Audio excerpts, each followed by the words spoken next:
We be live, I think. Yes, we are. Yes, we are. Are we? Yes. Mm-hmm. I see all our favorite people here. Music guy, Dali, Deborah. Deborah hasn't been Deborah's here for a while. back. Deborah's back. Nice. All right, so Hi, guys, Deb. we're gonna be answering questions in the live chat. However, before we answer questions in the live chat, we answer our Patreon questions, right? So for people for our patrons, they get to ask their questions on Patreon ahead of time. And also, if for people who keep telling us that they can't make it to our live streams, that's the best way to ask questions if you can't make it, right? If you're a patron on Patreon, you get to send us your questions. So even if you can't be here live with us, we'll read your questions ahead of everyone else, and then we'll go to the live chat. Today we have one question from Dolly on Patreon and one question from Music Guy on Patreon. And then after we answer these, we go to the live chat. Yes. Oh, Secular Rarities. You can become a patron for as little as $1 a month, and it's very good because it's as if you gave us a super chat, so we pay attention to your question. It's just in a different area. Except instead of sending multiple super chats, you can support us for as little as $1 a month. So yes, it's actually a cheaper way to do super chats. Also, guys, send us your question while we answer the Patreon questions. Keep asking your other questions in the live chat so that we have some questions to get on. So basically, start posting your questions in the live chat. We'll get to them as soon as we're done with the Patreon questions. All right, hit me up with the first Patreon question. Okay, well, this is a question for me, basically, because I know the info on this.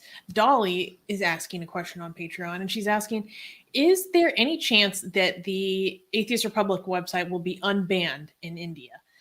So for those who are not aware, our website, atheistrepublic.com, is banned in India due to an order from the telecommunications ministry, depending on which internet service provider you use.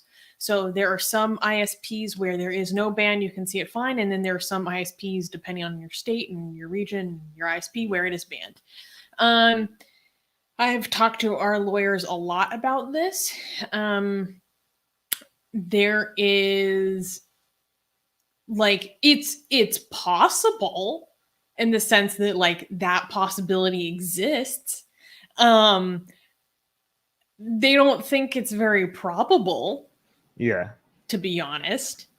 There are some technicalities about how that went down that if we can address those, maybe we'll get a repeal.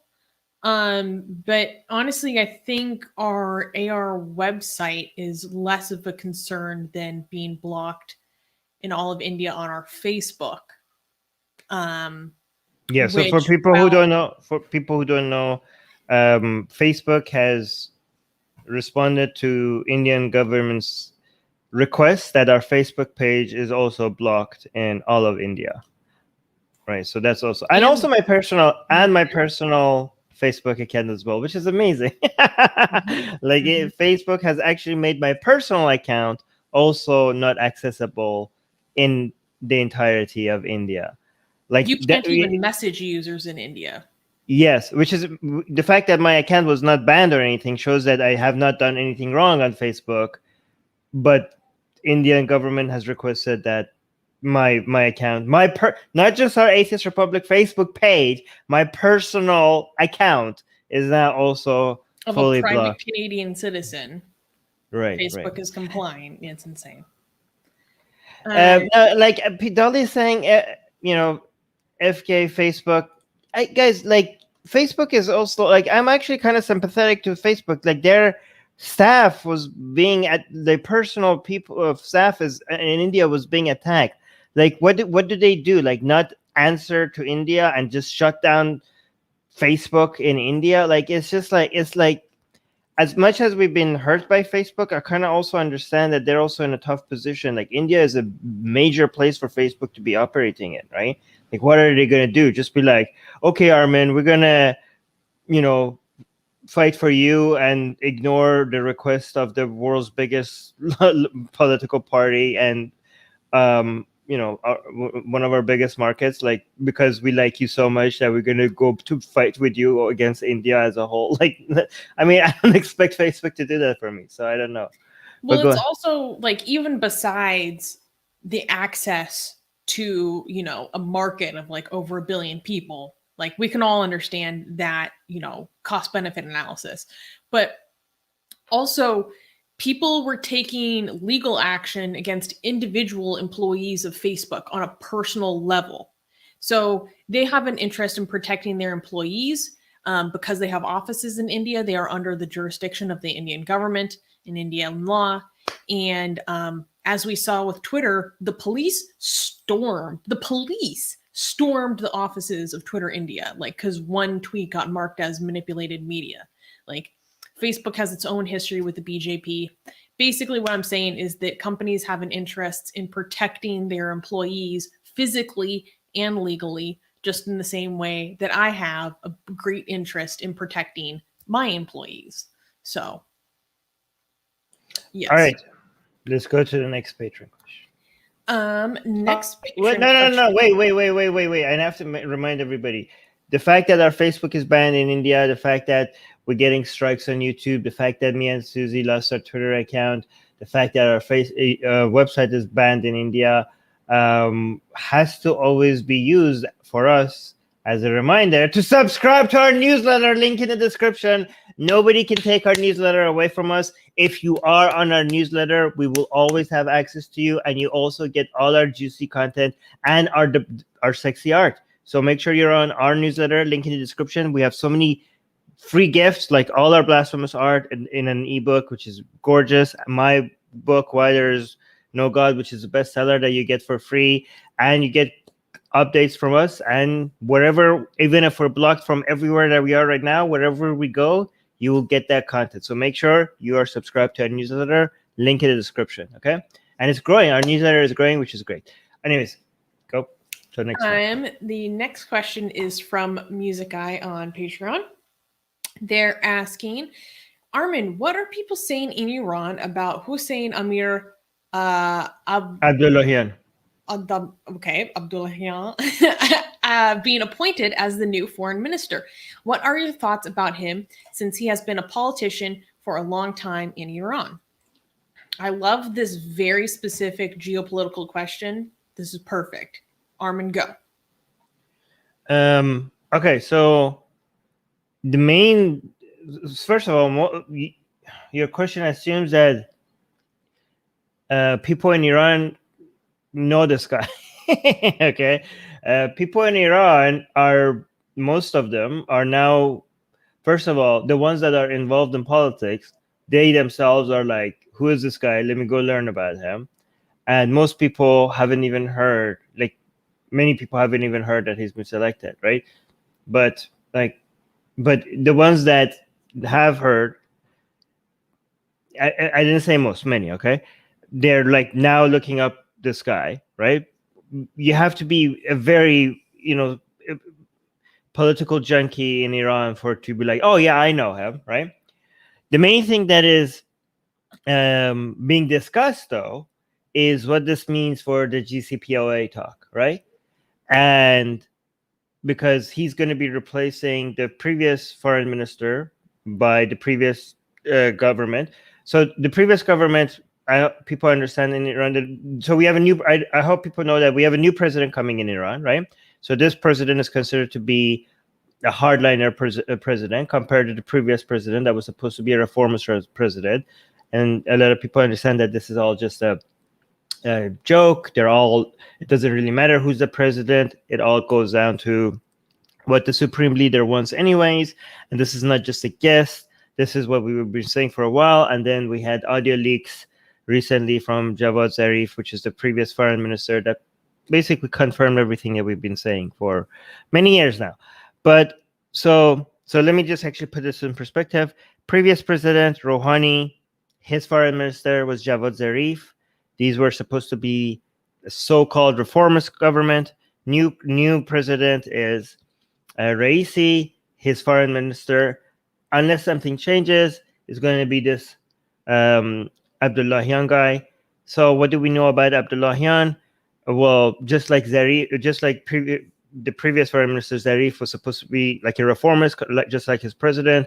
This foreign minister is an extreme hardliner, just like the current president. Like very, very, very much aggressively. Like, again, policies don't really change because policies, like, their appearances changes. They're like the verbiage that people use, the narratives changes, but the effects are at the end of the day is still what Khamenei wants. But the narratives are going to change dramatically because like if you listen to Zarif, how he talked, he was like pro negotiation, pro getting together, cooperating, getting more becoming friends, and this guy is so anti-Israel and so anti-West. Like his narrative could not be more aggressive, right? Like he's been talking about something Israel that I can't even say on YouTube. Okay, imagine somebody who talks like that is now the foreign minister of Iran, right? So when it comes to his effect, again, the main thing people are caring about is now his effect on JCPOA, right? Like the talks, the nuclear talks. Some people are not even sure yet. Again, I don't know if if he's going to be in charge of, just like Javad Zarif was involved in the JCPOA talks. Is this guy going to be involved in the JCPOA talks or not? Or maybe Khamenei wants to move forward with making the foreign ministry not part of the negotiation team. Maybe making like a new council that is specifically designed for being involved with the JCPOA talk. That's just some guesswork. We don't know. Because if this guy is going to be part of the negotiation team, then the negotiation is, I don't know, it's going to just like is the hopes for it going anywhere is going to become even less than it is right now, because this guy is like not up for any compromise in any sort of way, like the way that he has been so far, right? He had the reason why also some people think like that is because his political history has been mostly in the Arab world, in North Africa, and very much in Iraq. Like this guy has been, so maybe like the reason why this guy has been picked as a foreign minister is because the hopes of becoming allies with the West is being about, like not being allies. Sorry, the hopes of negotiating, coming up with a deal with the West and maybe reducing tensions. Forget being allies. The hopes of reducing tensions has been maybe abandoned a bit now by Khamenei. Like he was like, maybe we'll see if we could reduce tensions. Is like the focus is going to be on building relationships within the around closer at home, right? Rather than focusing on Europeans and North Americans and all that. Like, you know what? Screw you guys. We're just going to build relationships here. Maybe that is also why this man has been picked, right? And somebody so aggressively against Israel that is going to be condemned not just by just Americans but also Europeans. Like this guy is like, this guy really? But the level of no crap given about international relationships has been so apparent in another minister that has been picked by Raisi, who is wanted by Interpol. So Abdullah, he is like very hardliner, very much anti-Israel, very much aggressive in the way he talks. But I just also want to talk about this Vahidi guy, which I think is being picked for internal ministry or something like that. And this guy was involved in the attack in Argentina. Yes, against a Jewish community center, right? Yeah, they killed like involved. 85 people and injured like over 100 more. Yeah, this was 27 years ago, right? And Argentina is now like, like coming out and like, this is not good. Like, why? This is an insult to the memory of the people call. They picked that guy as like one of their ministers. Like, this guy is wanted by Interpol, and now he's like the minister in Iran. Dude, and you can't basically, make this up. the government is just like saying like, yeah, international relation, what they be damned. Like, So that's what's happening. I have a quick tag on question.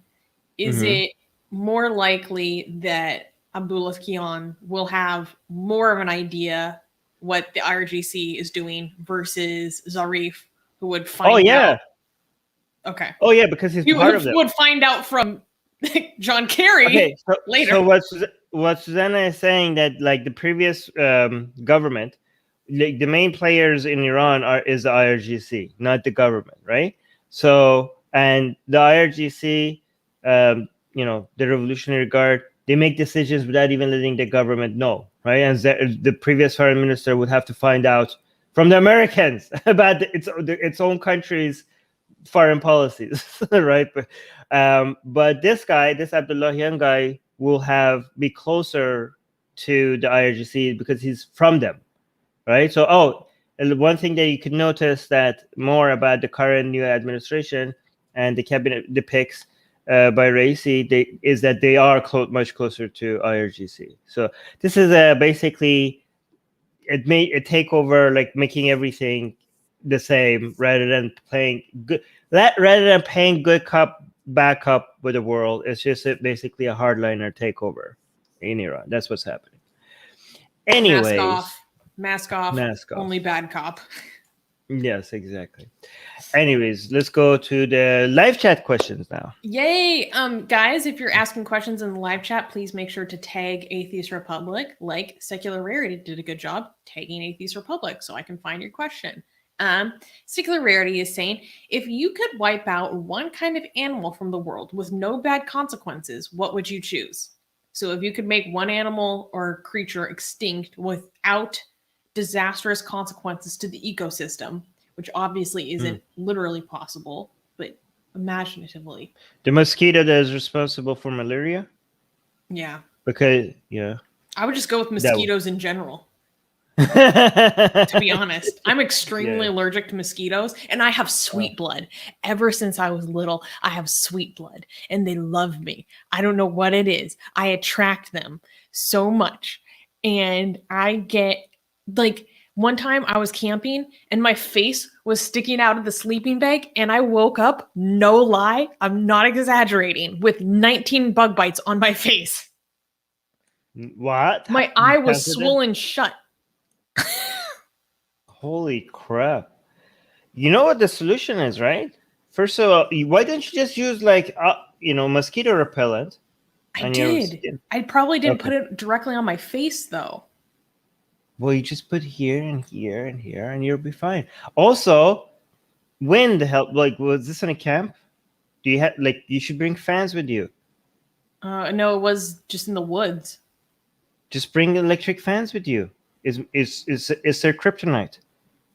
They can't fly. Yeah. What did you think? What did you think I was suggesting? Like a fan that you plug in a tree? Well, electric? Yeah, I think batteries. I'm sorry, I'm being dumb. I think like power grid. I think power grid when someone says. Right. But it's their kryptonite. They can't it's like a storm for them. They can't find your skin if they're if it's windy. Okay, so I don't know. They find me. They come for me in my sweet blood. Not if it's windy. Just use a mix of mosquito repellent and wind. Also, once you get hit, put ice on it. It makes the itchiness go away much faster. Right. Let's find another question. General Spice is asking, is this too spicy for YouTube? No. Okay. General Spice is asking, thoughts on Saddam Hussein? Was the war in Iraq justified? I'll let Armin take this one. War with Iraq justified. It's funny because I ask myself which war, because everybody just assumes now okay, if you're talking about the American war, but which American war? Like the one over Kuwait, the one when Saddam was toppled. I actually was thinking the Iran-Iraq war. Was that? Are you talking about the Iran-Iraq war? Yeah. So it's not very specific. Which war with Iraq? I'm just gonna I know which one he's talking. He's talking about the last one, which Saddam fell. No, of course not. Like, yes, no, it was not justified. Saddam Hussein was a horrible dictator, but it was not justified because the cost outweighed the benefits from toppling Saddam, right? A lot of people think that if you think that the Iraq War was a mistake, a lot of people think that that's an endorsement, that's dismissing how big of a monster Saddam was. I mean, thoughts on Saddam Hussein? Like, he used chemical bombs on his own people, right? What do you think? Like, he's a monster. He was an absolute monster, right? Like, he bombed Kurdish people in the most devastating, like, and the number of crimes that he committed, the most violent, like, the most disgusting, like, torturing people in the most disgusting way. It's just like one of the worst criminals in history. Of course, Saddam Hussein was like that. But again, that doesn't mean that removing him was a good idea, because when somebody is, you might end up causing more harm, even if somebody is being so harmful to humanity.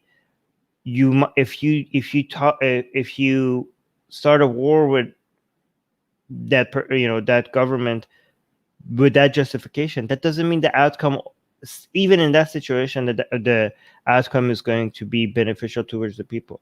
Like, the number of people who suffered over like a decade after the toppling of Saddam Hussein, the number of people in Iraq has paid the price for that.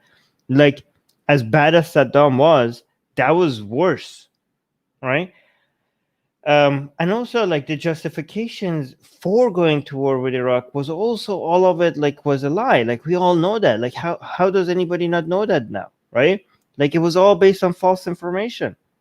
It was all based on things that were later on changed. Like, people now are saying, like, oh yeah, like, after they, like, weapons of mass destruction wasn't there. Like, there was a whole other justification, like ties to Al Qaeda, it wasn't there, right? So after we found out those things are not there, they're like, okay, Saddam was really bad, even though that was not the original justification. The main justification to go to war. That was just like an ad hoc thing that was added later, right? So, anyways, General Spice is saying I agree. So, yeah, regime change is very rarely fun and easy. There's one question that I don't think YouTube would like, so I'm gonna skip it. I'm going to go to a question from D saying, why are separatist movements judged so harshly? Almost every country had to fight for their independence at one point. I think the Khalistani and Baluchis have some valid points. I think this is a very broad point.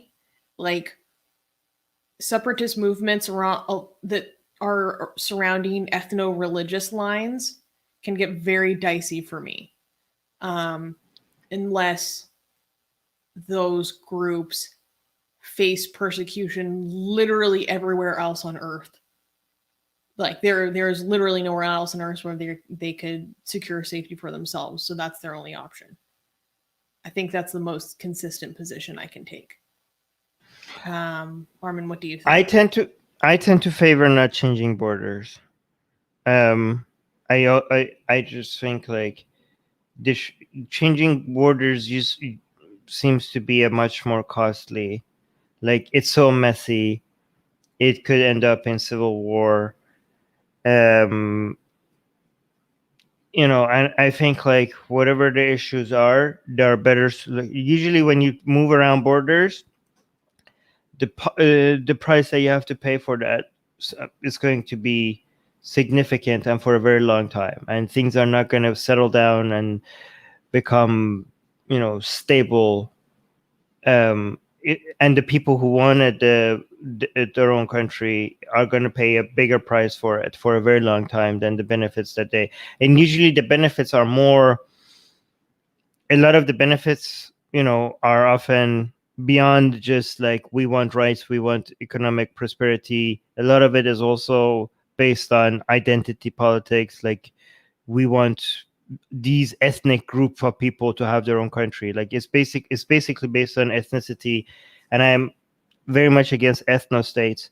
And I think like I'm not dismissing the a lot of the struggles that those people are dealing with, and the rights, the rights that they are demanding, and maybe or the economic prosperity that they're asking for.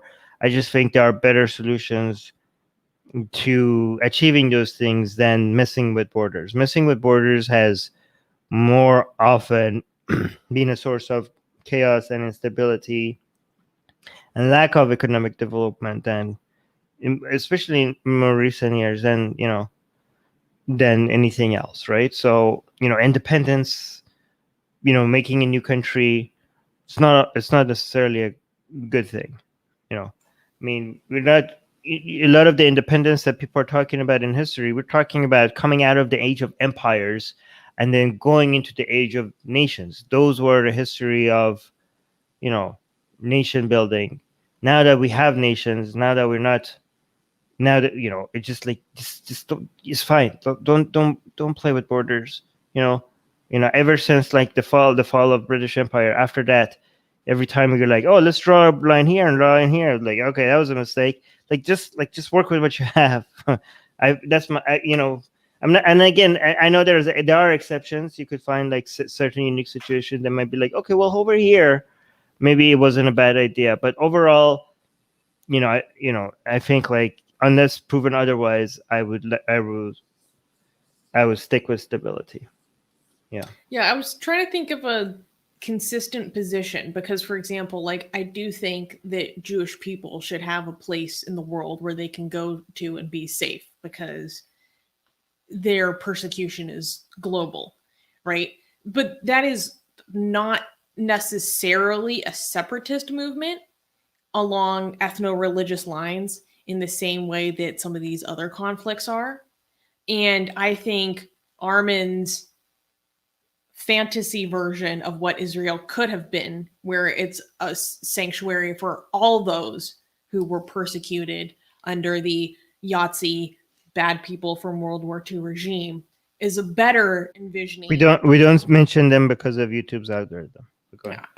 It's a better envisioning of that state because it helps prevent it becoming it's preventative measures against an ethno-religious state. So I think that's the most consistent position I can take on these things. But generally, I'm opposed to separation because of those group categories. Yeah, you should fight for a better state. But then there's systemic discrimination and all. Yeah, I mean, even if you can say, well, we can't, like, things are so tough that we can't. I still think even in that situation, the cost, like, for example, let's look at the Kurdish people, right? The Kurdish people, like, I think, like, even if you wanted more autonomy, the Iraqi model is better. Like, oh, just give us more autonomy as part of Iraq, but we have autonomy, rather than we're now a new country, because that will just spark a war, right? Like, I would be more in favor of like maybe like fight for more autonomy rather than absolute separation, because that will like start something that I don't know where it's going to end, right? Like even like the Kurdish people in Iran who are being very much oppressed by the central government.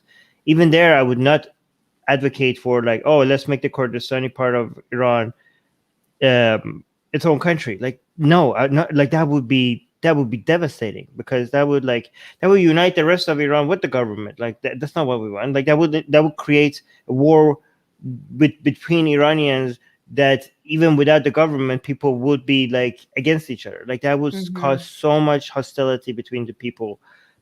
So it's just not a good solution. But yeah, that doesn't. Of course, that I'm still sympathetic to the plight of like these various groups. Yes, of course. But because I'm sympathetic to them, that's why I'm not inclined towards those things, because I think it would probably ultimately cause more harm. Read this one. Risa is saying Armin's stance is validated by South Sudan. That country turned out to be even more chaotic and violent after its separation from Sudan in 2011. Even Montenegro isn't faring too well. I mean, the project of building an entirely new nation state is incredibly difficult. It's not something that happens overnight. You have to rebuild international, like, bilateral relations, like, in representation globally. I mean, talk about like a project of multiple lifetimes. Risa has an interesting question. Risa Koizumi is asking, question, when do you intend to cover religions like Chandoism of Korea and Shintoism of Japan? I liked your coverage of ancient Chinese religions. Well, thank you. Thank you. Well, to be honest, I just Googled Chandoism and I discovered that it is a 20th century Korean religion, which seems to have some very interesting beliefs. So if there is like a video that kind of distills their beliefs, like we like to watch those. We don't do videos. that we don't do that anymore because we got some copyright strikes. So guys, we did some review videos, and the people, even though it's completely fair use, we got some copyright strikes, and we challenged them, and our challenge won because it's fair use. But how the problem is that when you get a copyright strike, even if it was completely baseless, your channel just gets for 10 days you can't stream. So somebody could just for a week.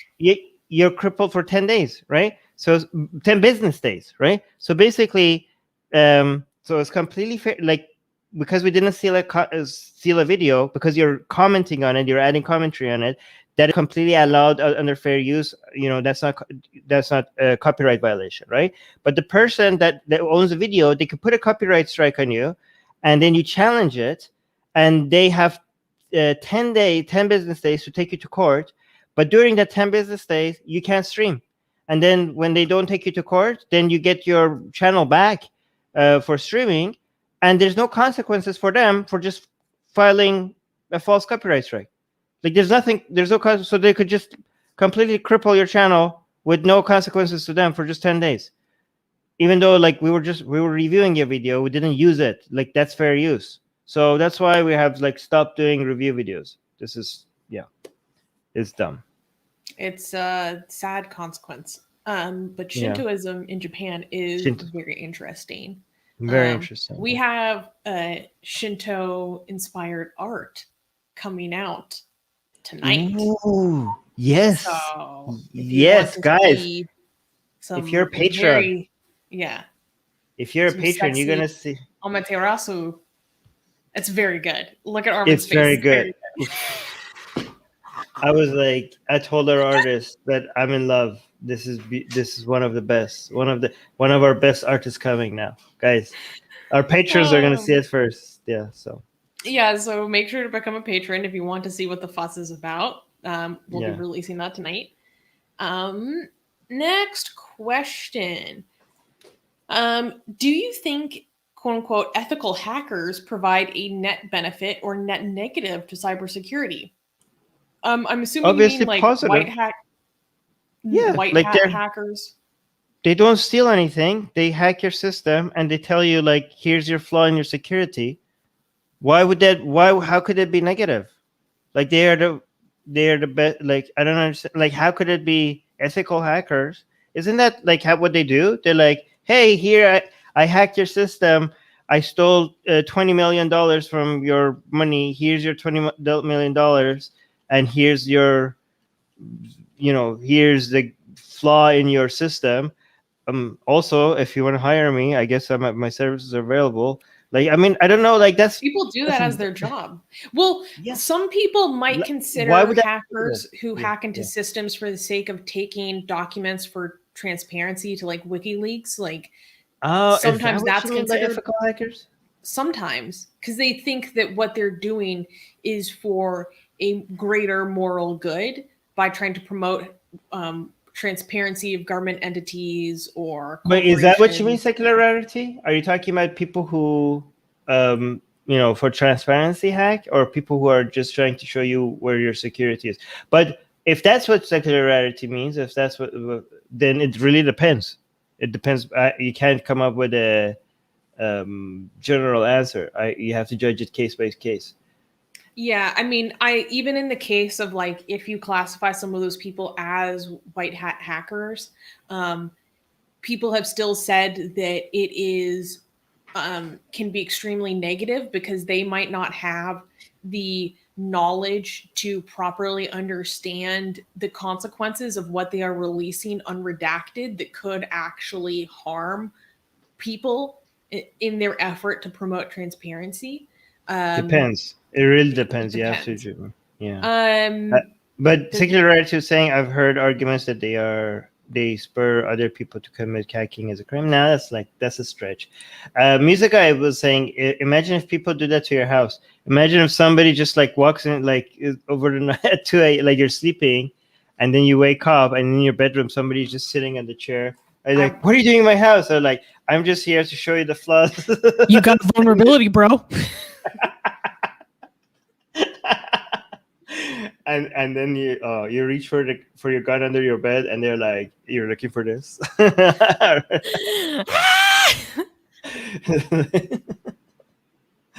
All right, okay, next question. Looking for another question, guys, make sure to tag Atheist Republic. I saw one. Well, this is just a comment that I want to highlight because I love this. Ex-Muslim and ex-Hindu movements are gaining strength in India. Thanks to you guys for starting the fire. Aww. Well, I mean, thank you, but the fire was there before us. But thank you for, thank you for saying that. I just want to make sure we don't take credit for more than we deserve, because they there are a lot of saying I don't think so and replied to someone else. And Atheist Republic and ex-Muslims of North America planted a great role in the ex-Muslim movement in South India. Although rationalist movements were already there, the audience were very limited for them. Well, that's interesting insight. Okay, well, I mean, India is a really big country, and the movements there have been very big and old and historical. I just want to. We're just like soldiers in your army, okay? I don't want us to feel like we're like overplaying our hand here, okay? But I appreciate the compliment.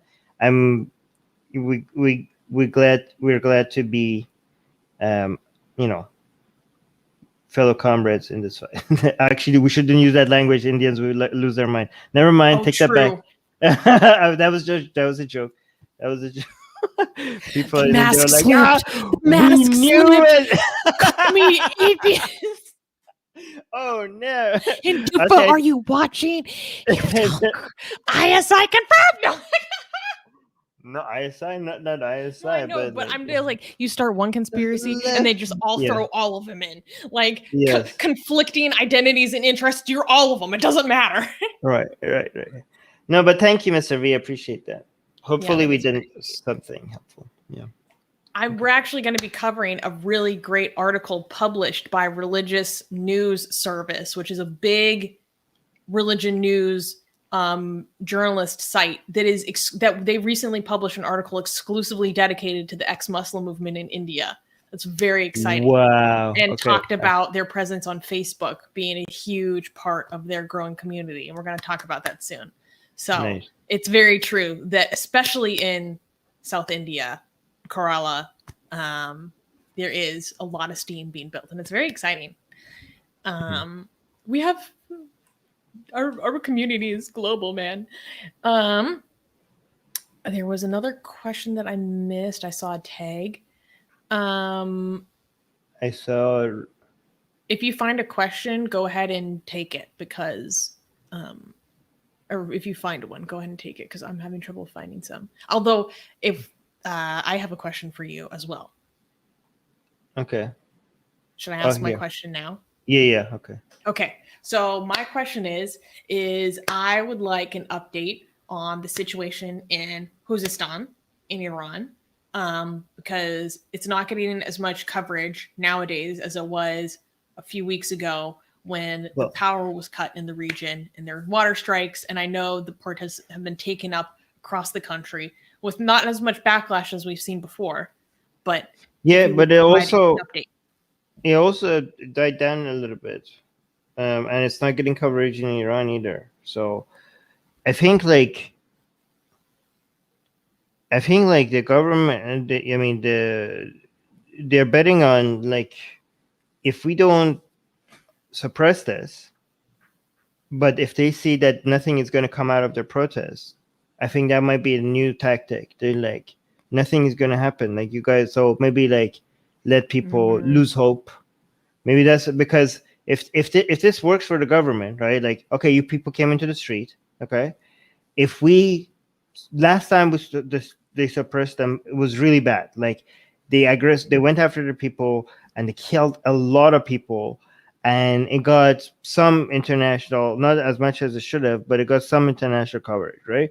So I'm assuming that the new policy in Iran might be that they're working with is like people come out, we don't suppress it as hard as we did, like we don't kill people as much as we did, so that it doesn't get international backlash. And it will just die out because these people can't stay in the streets forever.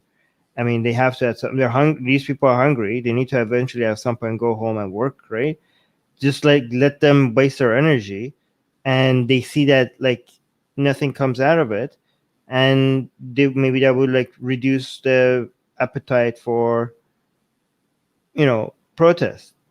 I don't know, but but some people might say like, well, this might backfire because if you look at the protests, people are saying some really aggressive chants, like they're saying death to the Islamic Republic of Iran. They're saying that death to Khamenei. They're saying stuff that is very, very aggressive, and if they feel like the backlash against it is less, they might embolden this to do this even more than before. But I don't know. I don't know what's going to happen. I know that they, the fact they are really maybe focusing on trying to do something with the internet instead right now. Like that's where they want to do their, when it comes to suppressing dissent. That is their new area of focus. I know that their dream is to create an internal internet. I don't know if that's like North Korea style internet. I don't think that would be possible for Iran. Like, I don't know. A lot of people have said that's not possible, but their idea is like eventually have an internet that is disconnected from the outside world. That is just like this internal, like it wouldn't be internet even more. Right? It would just be this internal network, and only people that have the license to have access to the internet, to the outside world, only those people will have, they want to recreate everything internally, like make their own Facebook, make their own Twitter, like worse than even China. Like, yes, have all those social media things that are built in Iran, but also have no connection to the outside world. But again, I think a lot of people say like that's what they want, but that's impossible. They're already been trying to pass some bills when it comes to like banning Instagram, banning like creating alternative social media platforms so that to disconnect people. And I think like they want also to be able to monitor everybody on all social media. Like even right now, when people are using like Instagram and stuff, they want to create a process where people have to get a license to use Instagram, and they also be able to monitor what you're saying in Instagram. So those are. It seems like they're trying to shift focus to like maybe shooting people in the streets to monitoring all their activity online. But things change in Iran. Like they might realize like, first of all, we can't do this. And I'm not saying that this is a shift that is going to continue. Like if things get like, if they feel like this is not working, they might go back to shooting people in the street. We'll see. Like, but it's pretty bad because as much as the protests are picking up, I still can't imagine how these protests eventually are going to pressure the government, right? Because the amount of power that the people have relative to the firepower and the military capability and the suppression capability that the government has, like, is so the balance of power is so asymmetric that I can't. I'm trying to imagine how these protests in Iran is going to pressure the government in any way, and I can't come up with an answer. I'm not saying there is no answer. I'm just saying that I can't come up with an answer. Yeah. Yeah. We had definitely a tough conversation about like hope for changing around last night, and it's really, really tough situation. I don't know. I'm mm, mm, mm, mm. Um D is asking a question. What do you think of Prime Minister Imran Khan's latest comments on sexual crimes? After Hmm. 2 interviews where he defended offenders, meaning people who actually commit these crimes, he has now flipped due to international condemnation. I'm He actually did. not familiar with his flip. How did he flip? I'm familiar with his original comments where he was like victim blaming. He was Yeah. saying, well, obviously, of what you wear, like, I'm not gonna get into what he said, but he was victim blaming, right? Blaming Basically, women are responsible for the way that men treat them in society yes, broadly. yes. But I am not familiar with the flip. Like, what was the flip? What did he say? Can somebody clarify? I did not know that he flipped. So that Yeah, how recently did the flip happen? if Um, that's good that the international pressure worked then, because that was like coming. That was like really bad messaging from a very the highest official in the land. Well, I mean the military is the highest official, but whatever. But like people, imagine like women and girls hearing a narrative like that coming from the country, from the leader of their country. Like, imagine how horrible, what a standard you're setting for decades to come with just that kind of attitude. So I'm glad that the whole world and Pakistan was also introduced to the backlash, because that it would have been horrible if that was the only thing that they heard growing up, right? And so, I'm glad if the backlash actually had an effect on his narrative. That is really good. See, guys, like people, this should, if this is true, then this should be used as evidence that the pressure against politicians work. Like, a lot of people think like, oh, it doesn't mean anything, don't care about what you say, activism is useless, what, they don't care about what you say. Well, we've seen like, no, apparently if you have enough of a backlash, there are ways that you could get even the highest politicians to change their narrative. But what was can somebody clarify, like, what was the flip? What did he say? Anybody? no one in the live chat has answered that yet. Maybe I can do a D, do quick you have Google. yeah. Imran Khan. Um, let's just see if I go to news, what comes up. Go away. Just stuff about the Taliban. Let's see. Imran Khan, sexual assault. 2 weeks ago, he says that he never blamed victims. That's it. So this is from 2 weeks ago. Prime Minister on Tuesday said that anyone who commits the R word, RAPE, was solely responsible for the crime and never the victim. Well, after he was criticized for blaming a rise in sexual assault on cases on how women dress. No matter whatever, how much a woman is provocative or whatever she wears, the person who commits RAPE, he is fully responsible. Never is the victim responsible. So this Pakistani is women's rights activists accused him of baffling ignorance. He contested that his comments were completely taken out of context. It's always the bad guy that is responsible. So let me actually tell you why. I'm going to give you a take that a lot of people might not like, okay? And I tell you why, Susanna, but leave that alone. Let's pay attention to this right now, because I need you here right now, okay? So this is going to be controversial to some people when I say this, okay? Oh boy. So this was the original thing Imran Khan had said. He said, if a woman is wearing very few clothes, it will have an impact on the man unless they are robust. It's common sense, okay? So here's the thing.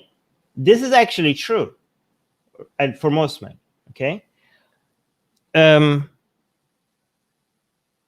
but what it still sounds like you're blaming the victim because you didn't add the stuff that you're adding right now, right? So if you say something that is true in a vacuum without providing some clarification, even if you didn't say something, you will be responsible for the interpretation that comes, the most likely interpretation that comes out of it, right? You are responsible for not just what you say, but the most common interpretations out of, you have to be responsible. You have to understand that if I put this out there without providing some context, like this is something I changed my mind about, because I thought like, here's the truth. If you take a bad interpretation out of this, you're responsible. I'm not responsible. But now I'm like, no, I am responsible because I should have provided more context and clarification. I couldn't just put this out there and just say like, you have to be charitable with what I'm trying to say. No, provide some context. So this is what is, I'm going to say something that is true, but if I say in a vacuum, it will come off as victim blaming. So I do have to provide context. So let me give you a true statement without context, okay? And I tell you why this is bad, okay? Why you shouldn't say this. If you have less clothing, if you have more revealing clothing, you are more likely, okay, probably more likely, okay? I'm not saying it's a one-on-one relationship. I'm not, okay? You're probably more likely to be sexually abused. Okay? That is true. Though. That's not true? I don't think that's true. Because everybody who says that's not true, what they give examples of is like, oh, here's hijabi women that have been sexually abused, which is anecdotal. I'm just talking about averages, right?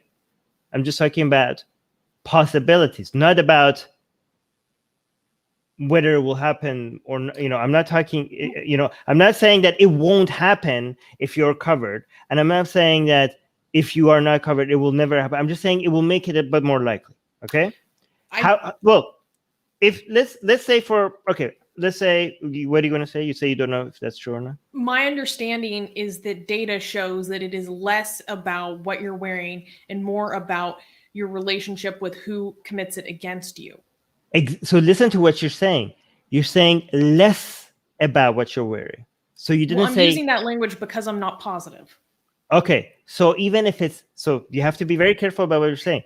Even if it's less about that, it means that it's not that it doesn't have an impact. It means other things have bigger impacts. So it's possible that other things have bigger impacts. That doesn't mean that your clothing has no impact. Okay. It could have an impact. Okay. Let's say for the sake of being conservative here, like being careful here, let's say it can have an impact. Maybe it does, maybe it doesn't. Okay. Let's say your clothing could have an impact. We're not sure. Okay. The thing that you have to understand here is that you shouldn't compromise your clothing because it could have an impact. Okay. Like, we don't negotiate with. Or you shouldn't have to. No, we don't. Yeah, we don't want to be like, okay, we don't want people who do sexual abuses to dictate how we live. Okay, so this is the context that you have to provide. Even if it's true that what you're wearing might increase the chances of sexual abuse, we don't want to give in to people who are sexual abusers to be able to tell us how to live our life. Like, we want freedom, right? We want to create an environment where we get to decide. Yeah. So like, this is the context that you have to say, like, you know, yes, it might make it more likely. Okay. However, we're not going to give in to that. They don't get to choose. They don't get to intimidate people into being less free. You know, in fact, it will become an act of rebellion at some point. That, like, you're not gonna, we're gonna fight you instead of cowering into hiding away from you. Like the slut walk in LA. Exactly. I hope, like, did I provide enough context to, like, so the problem with Imran Khan, right?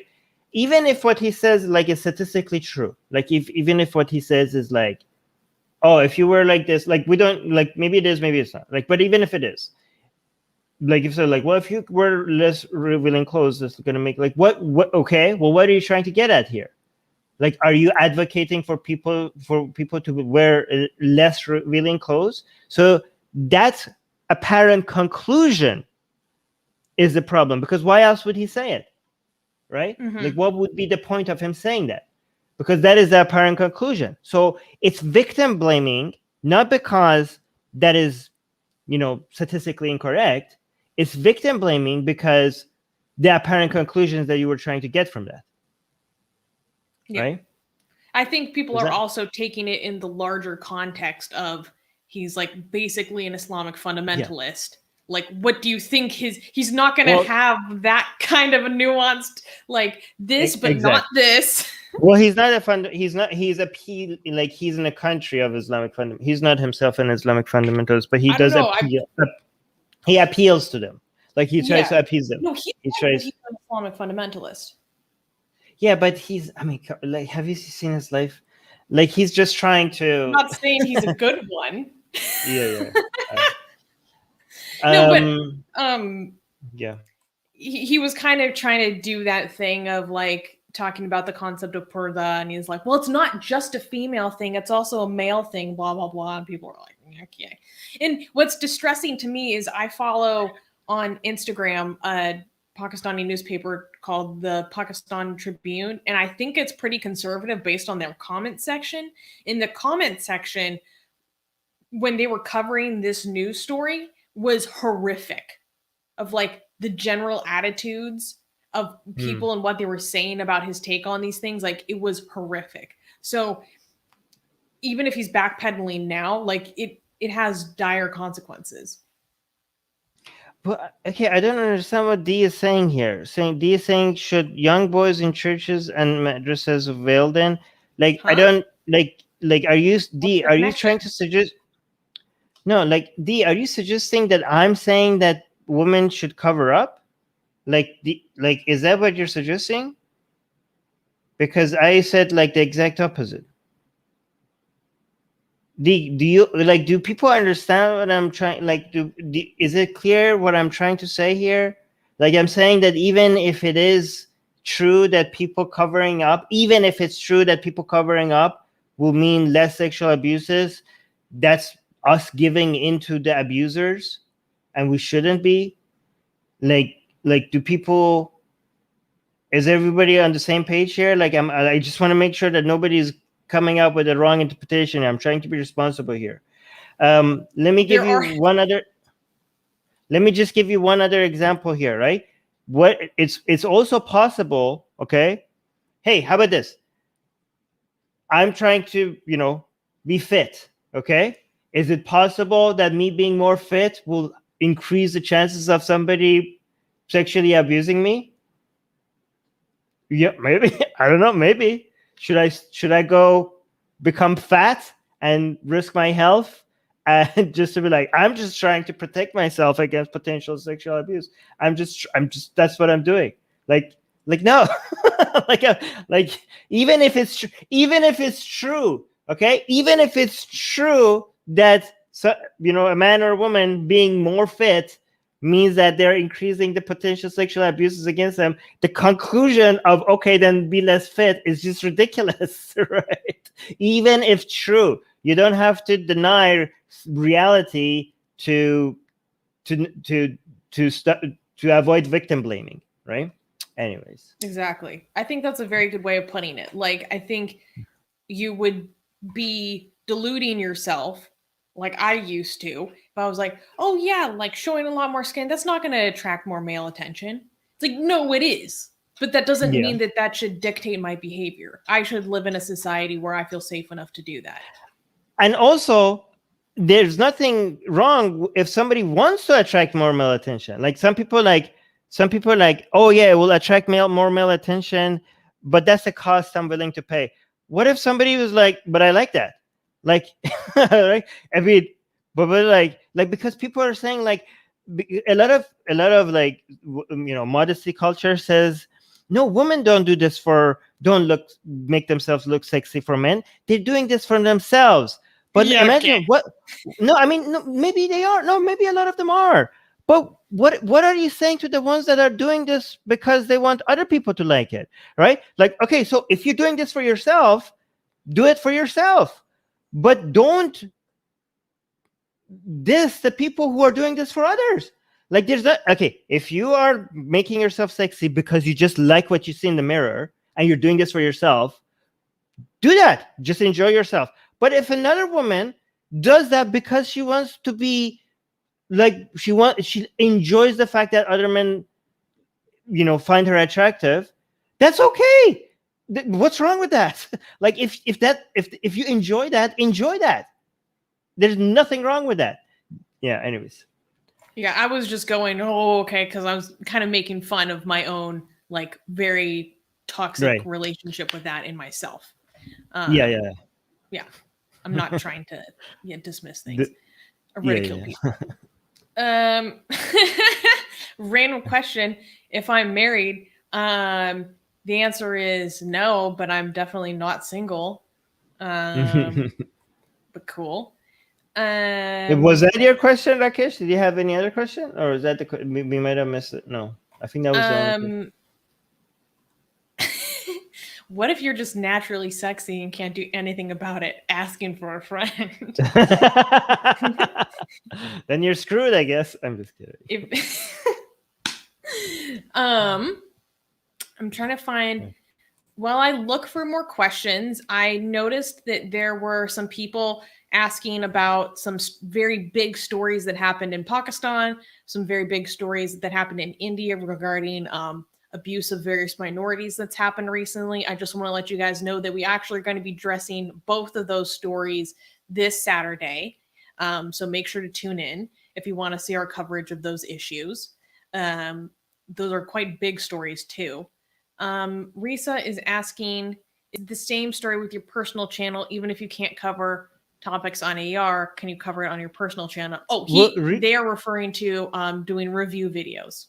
No, so Risa, here's the thing. We can cover the topics that you mentioned as long as we just don't do another video. You know what I mean? Like, we could just study the concept and come here and talk about it. Like, the suggestions that you made is going to be in the back of my mind. I don't know when we're going to get to it. I don't know, maybe at some point, maybe we get to it. But I'm still going to look into maybe at some point covering those topics, but just not in a review video format.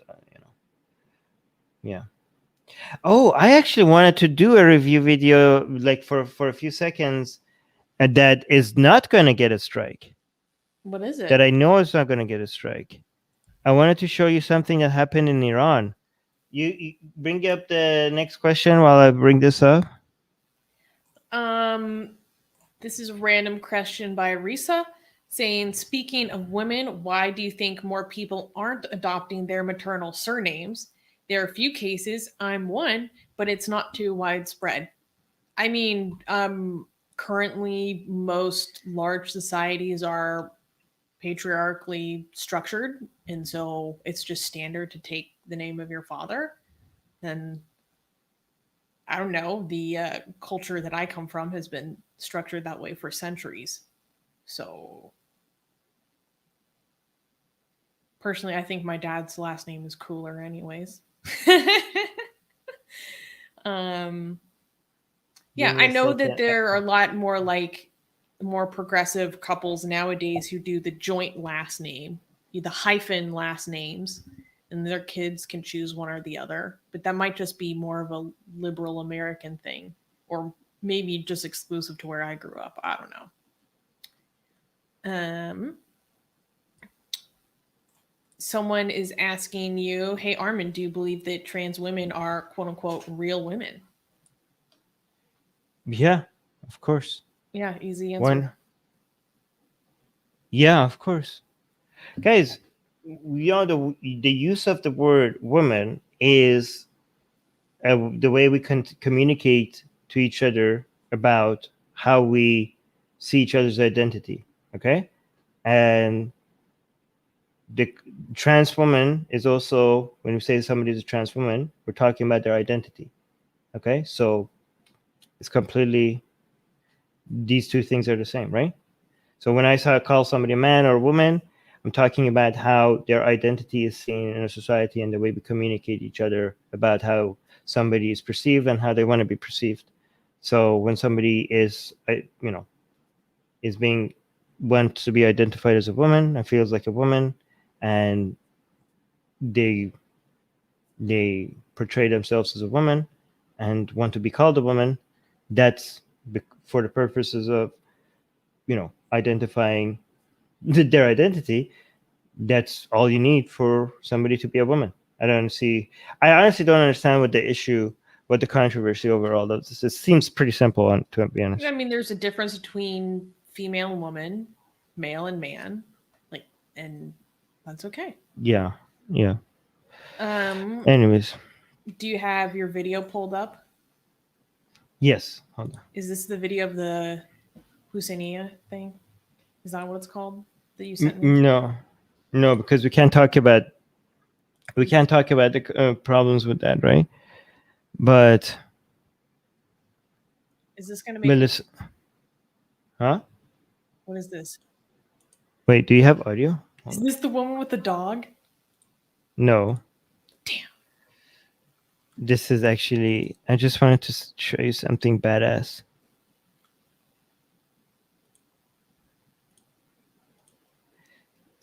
خبر تکان دهنده است. We have sound. تکان دهنده است که پس Okay, hold on. You have sound, right? Yes. All right. I have to translate this for you guys. Give me a few seconds. از 4 دهه به یک دستاورد بزرگ دست یافته. قرار دادن come on. دین. ببینن که توی شهر خودم اجازه ندارم حجاب. So this is a woman who's been approached by this mullah, and this mullah guy is telling her about her hijab. Like, the mullah is complaining about this woman's hijab. به خودم رو رعایت بکنم. قانونی تخلفه. من به شما اطلاع دادم. شما حق نداری به من بگی. She's like, you have no right to tell me what to wear. من چی بپوشم؟ حق نداری به من بگی من چی بپوشم. He's saying you are committing something, you are violating the law. This is like a violation. She's like, my sister, this is a violation. منم از موهای تو تحریک میشم. She says, okay, listen to this.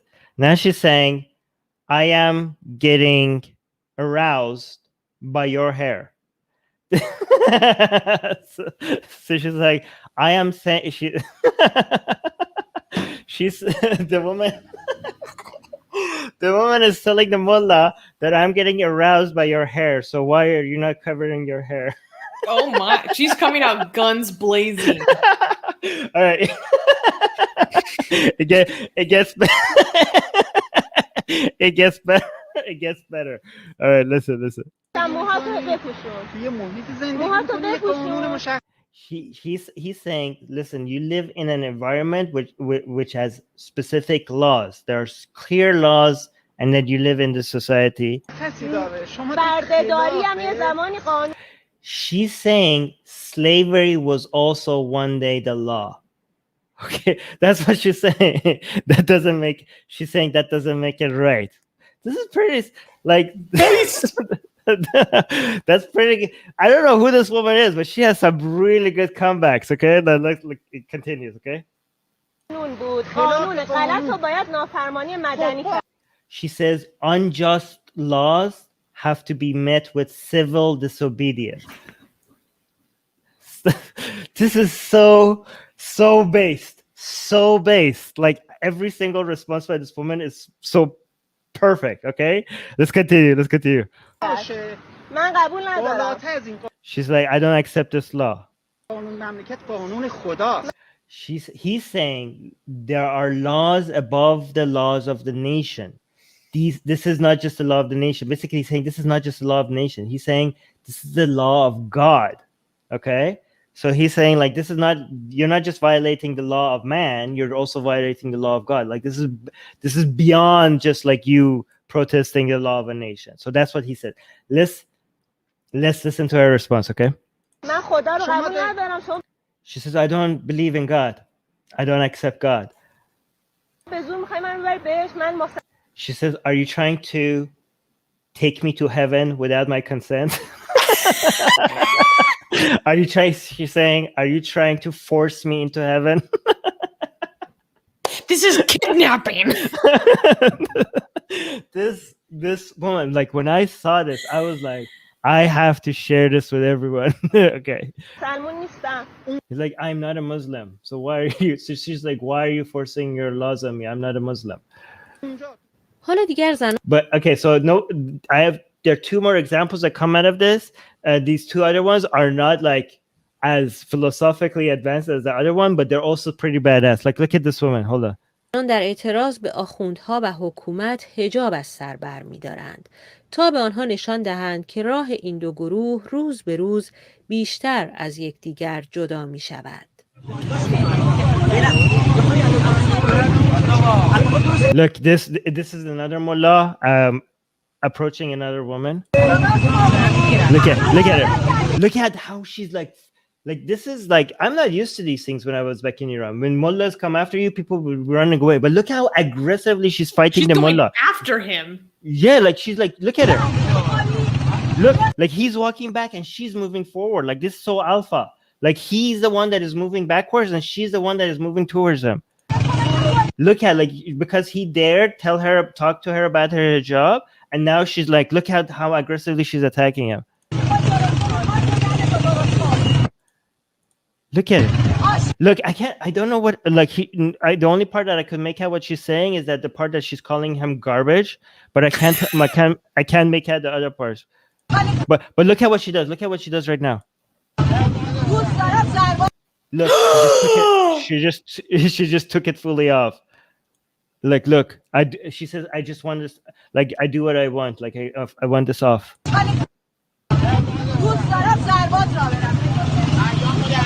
She said, oh, I hear it. I like to walk around with my bare head. That's what she said. Like, what are you going to do about it? Okay, now here's now here's the last example. This is also pretty badass. Look at this. شما میگید شورای شهر ملاقات کنید، شما میگید فرماندار ببینین، فقط یه روسری لعنتی رو گذاشتید تو سر ما، ریدم توی این روسری. She said, like, you have, like, she just, look at her, she just took it fully off.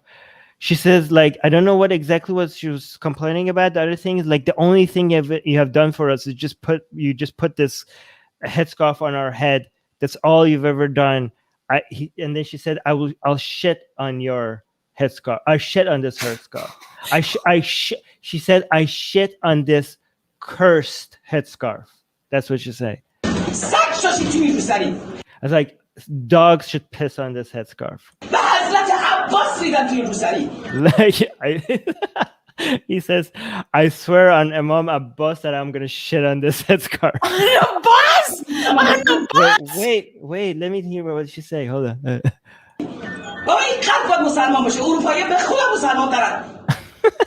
Wait a minute. She said, like, she said, like, you have to be Muslim in your heart. I trust me, Europeans are more Muslim than you. I don't know what she means by that. I think, you know how in Christian nations, being a Christian is synonymous with being a good person. Like sometimes in Iran, also, like, people, when they say Muslim, they're just talking about just being a decent human being. You know what I mean? She's saying Europeans are more Muslim than you guys. So she's like, whatever she's trying to say, like, whatever your religions have not given you morals, like people. She's saying, like, people. Yeah, so they're living more decent lives than you guys without your Islam. Well, that's what I was thinking she meant was that European Muslims hold their faith more deeply than Iranians, which is actually probably statistically true. No, she wasn't. She was talking about people living more decent lives than you. That's what she was referring to. But anyways, my favorite was that first one because she was like on point. She was like, she was ready to go. She was like, this is a law. She was like, slavery was a law. Unjust laws have to be met with, like, civil disobedience. And she was like, this is God's law. I was like, I don't recognize your God. I don't believe in God. I'm not a Muslim. Why are you forcing your views on me? That was These like are so big words. Right. That's These are some big words. Oh my goodness. Well, has anything come out about arrests? I don't know. I mean, there's just so many now. Like, honestly, if it was I mean, these people are being like so brave, because this, like, people are in jail for death sentences for saying less than this, right? Like there was a teacher in Iran who was executed for simply saying Prophet Jonah, which is also in the Bible and in the Quran, wasn't swallowed by a whale. All right. The only thing he said, he didn't say Islam is wrong. He didn't say there's no God. He didn't say he doesn't believe in Islam. He didn't say he doesn't believe in Muhammad. The only thing he said was Prophet Jonah, right? Yunus in Arabic and Persian. Yunus was not swallowed by a whale. That's probably like a metaphor or something. And he was executed for that. That's insane. Yeah, in Iran, and this was like a school teacher, and he's with a kid and everything. And now we're having like people just saying like, I don't believe in God. I'm not a Muslim. Straight to a mullah's face. Straight to a mullah's face. Like, things are changing significantly in Iran. I mean, I'm not saying there's no consequences for this. I'm just saying like, who gets the consequences? It really depends on your luck at that time, because they can't chase everybody down, right? And there people are saying worse things. People are saying worse things than they don't believe in God. People are saying they don't believe in Khamenei, which is a bigger crime in Iran than saying that they're going to make sure that Khamenei burns in hell. So, yeah. Well, no, I mean, they're just saying death to Khamenei and stuff like that. That's like they're burning his pictures. Those are even bigger crimes, right? So, and there's just so many of them. I mean, people are shouting that over the rooftops. Literally, like, I'm not like, this is not a metaphor. People are actually shouting it off their rooftop when electricity goes out.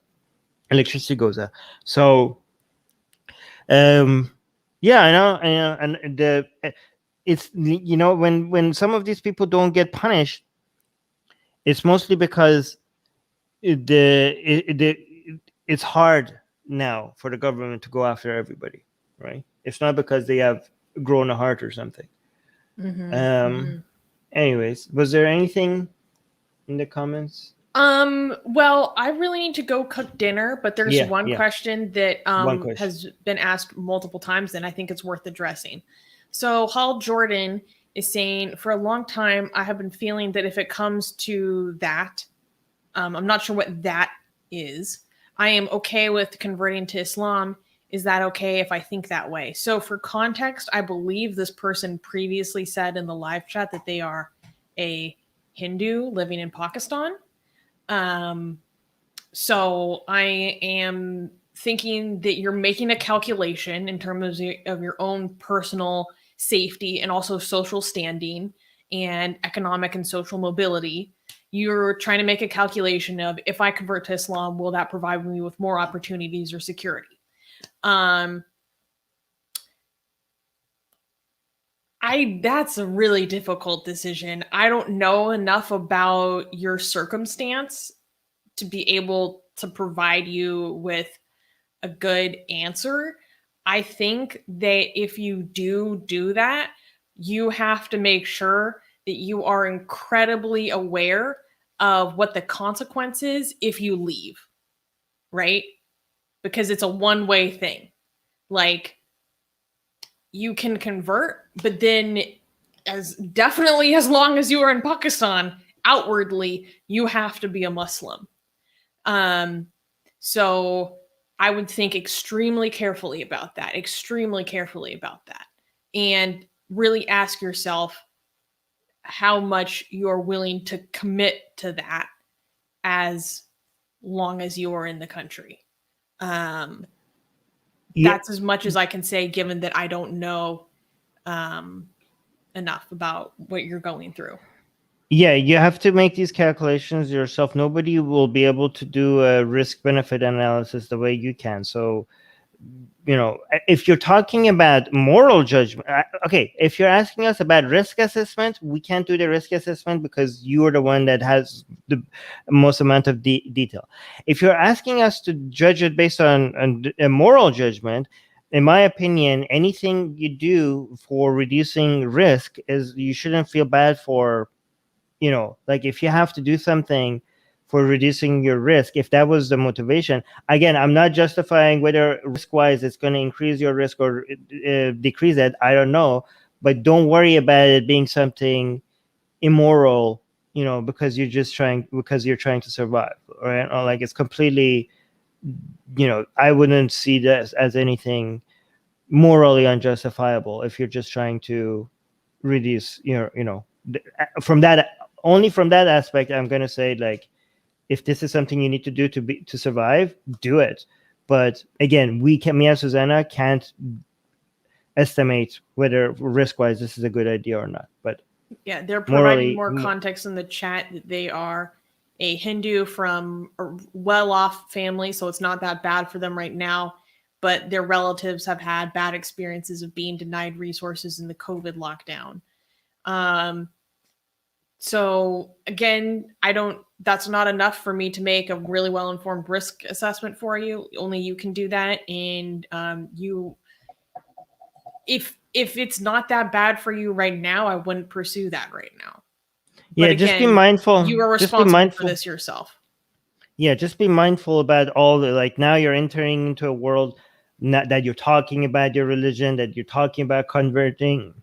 That by itself might increase scrutiny on you, increase suspicions on, like, are you doing this what are your actual motivation? I don't know what the consequences are there. Like, some people are like, just don't enter that discussion, just don't enter that world. Just like, I don't know, this might even increase risks to you, increase eyeballs on you, and then if you regret it, there's no way, like Susanna, now if you want to, like, oh my god, this was a mistake, well, you can't, like, the consequences of you deciding to deconvert for Islam might be even worse, right? So just be mindful, just be very careful. But again, what the final decision is, you're the best person that can make that. Yeah. Anyways, let's end this here because we've already gone over an hour. And I'm hungry. Yeah, me too. All right, guys. Well, make sure to like this stream, subscribe, tune in to the news on Saturday.